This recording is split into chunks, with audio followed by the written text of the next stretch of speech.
Life in Agony, and Stick. And about how many shows are on this tour for you guys?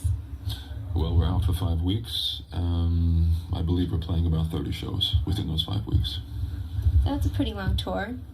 And do you think you're getting the respect, or getting closer to the respect you deserve as an artist? Well, I don't know if we deserve respect or not, but for some reason the shows are doing well. And we seem to be making everybody money except for ourselves. Cool. I was also noticing that you and Christian Woman video, how much input and freedom did you have with the way those were developed? Well, do you want to handle this one? Yeah, Black Number One was done by a director. We were definitely not happy with the results. Christian Woman was done by Jonathan Reese, and we were extremely happy with the results. A much more creative piece, and more atmospheric, like the band, and more representative of the music. Mm-hmm. And you played Jesus in Christian Woman, is that right? Yeah, kind of. Yeah. It's kind of a more of a visual metaphor. Well, actually, what had happened was, what the song is about is a young girl that fantasizes about having sex with Christ. Mm-hmm. Unfortunately, we had to cater to MTV guidelines, and so we could not even imply that this poor creature was having sex with Christ. So instead, she had to crawl into bed with me. So that wasn't that bad, was it? Did you know the girl? No, but I know her well now. That was my sister. It's your sister? Mm-hmm. So, were you raised Catholic? I was born a Catholic, yes, and raised a Catholic, but I do not consider myself to be Catholic any longer. So you've pretty much recovered as a Catholic. And how much do you ever find yourself feeling guilty about really stupid things anymore? No. No? Not really. Because I do. I know what your music is about, your family. I don't let them hear anything I do. They just would not understand. What do your parents think of what your music is about, your family? I don't let them hear anything I do. They just would not understand. Simply put. My mother's a shrink, so she surely understands. Do you think that Bloody Kisses was the psychotherapy you needed? Or do you need to... Yeah, well, I think all of my songwriting is actually sonic therapy for me. Mm-hmm. I have a hard time expressing myself, so I try to do it with music. Okay. Host and Typo Negative got Peter Steele, vocalist and bassist, and Josh Silver on keyboards. Easy. And so Peter, are you the voice of the band? You are literally, you write the music, you write the songs, the lyrics. What is it? Where do you find your role? My role? What is your role? Well, primarily I'm the vocalist and bassist of this unit. I'm also the songwriter and lyricist, so I guess that makes it primarily my fault. Okay. Where do you write most of your songs? You live in Brooklyn. I live in Brooklyn. Where do you find the space to create? I pretty much write songs in my head. I create little parts while I'm at work or something. And when I have enough parts, I try to string them together so they make some logical sense, at least sense to me. On Bloody Kisses, there are several warped soundscapes, is that? Mm-hmm. And I know Josh has a big role in that, and I was wondering how much freedom you have, or actually spare time you have to do some experimenting with those sounds. I believe it was just the result of too much drug use. And they were completely unplanned and made no sense whatsoever.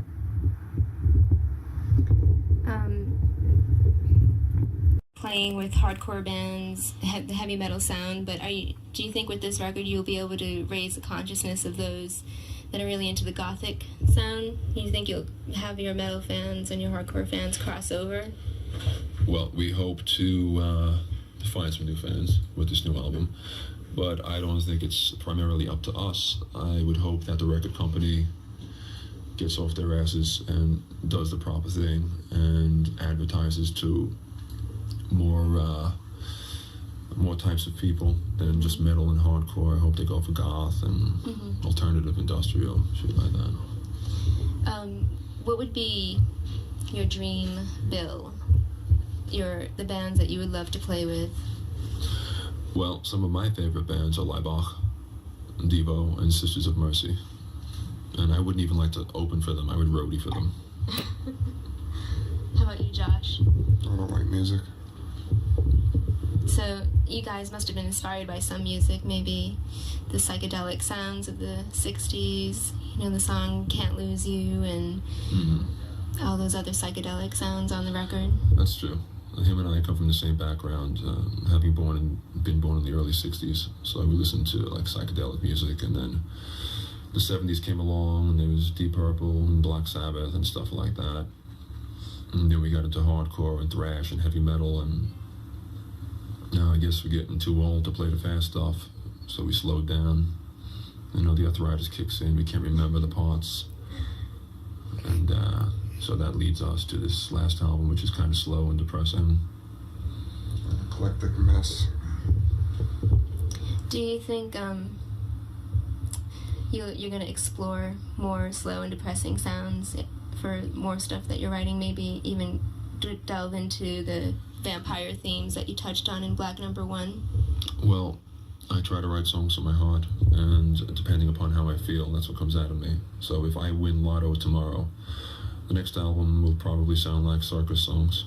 Not that they don't already, but they'll just be like on a more happy note. And you want your fans to enjoy circus songs more than gothic songs? I really don't care what my fans think. No, I write songs that please myself because this is the way that I express myself. If the guys in the band like what I've written, then they could take part in it. And we do what we want to do. We don't get much money out of this. So it's not like, if we don't sell albums, we're going to starve to death because we have day jobs. So what is successfully coping with the natural beauty of infidelity? Yes, I do.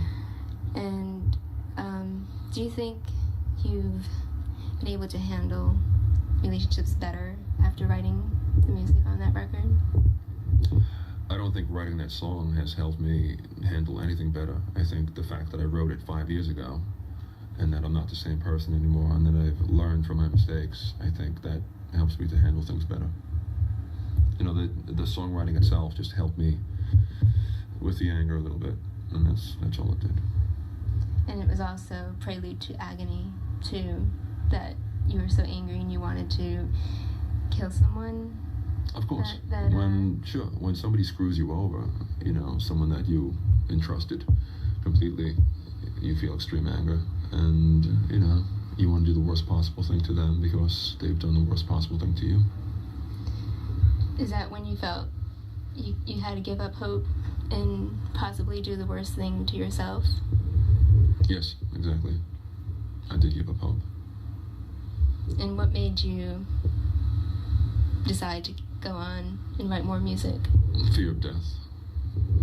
I live just because I avoid dying. It's because I'm afraid to die. I exist to avoid non-existence. Do you have a message for those out there that have almost given up hope, maybe because of someone they love? Do you think it's worth it? No, I don't. I don't think anyone is worth dying for. No one. But on the same note, I think that taking one's life is a privilege. One's own life, and I will surely die by my own hand. Death will not come knocking at my door. So you think it's really brave of someone to actually take their own life, but not to take their own life for another person? I think anyone that takes his or her own life for someone else is a fool. Okay. But when you're up against the wall and you make a correct decision to take your own life, when you realize that there's just no reason to go on, when the pain outweighs the happiness, I think it's the ultimate act of heroism. And the actual song, Bloody Kisses, involves a situation where you discover someone that has taken their life, and then you want to take yours. So it then again touches on that theme. But that didn't really ever actually happen to you or anything. No, of course not. That was a modern Romeo and Juliet. For lack of subject matter, I went and stole something from someone else. Wow. We're talking about this one, Jonathan decided to film it in color. Correct. And what was your input on it? Well, this long pause here, I'm sorry. The input was only writing the lyrics. Mm-hmm. His, creative input was all of his own making. He really didn't want any of our input, which was fine because he had proven himself as to be someone excellent that we'd want to work with, so we completely trusted him, mm-hmm. and we feel that he did a great job. Did you explore perhaps filming a video that would be uncensored and not airable on MTV? Well, unfortunately, you don't know that that's going to happen until it happens. And we invested $50,000 in this, not knowing that it was going to be canned by MTV. They just don't like it. I know, it's really too bad. Well, I don't like MTV either.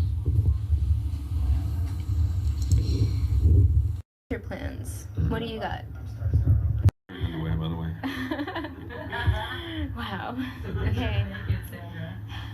Guys, I'm not having an easy time composing myself. Are we ready? yeah, we're rolling. God, thank you.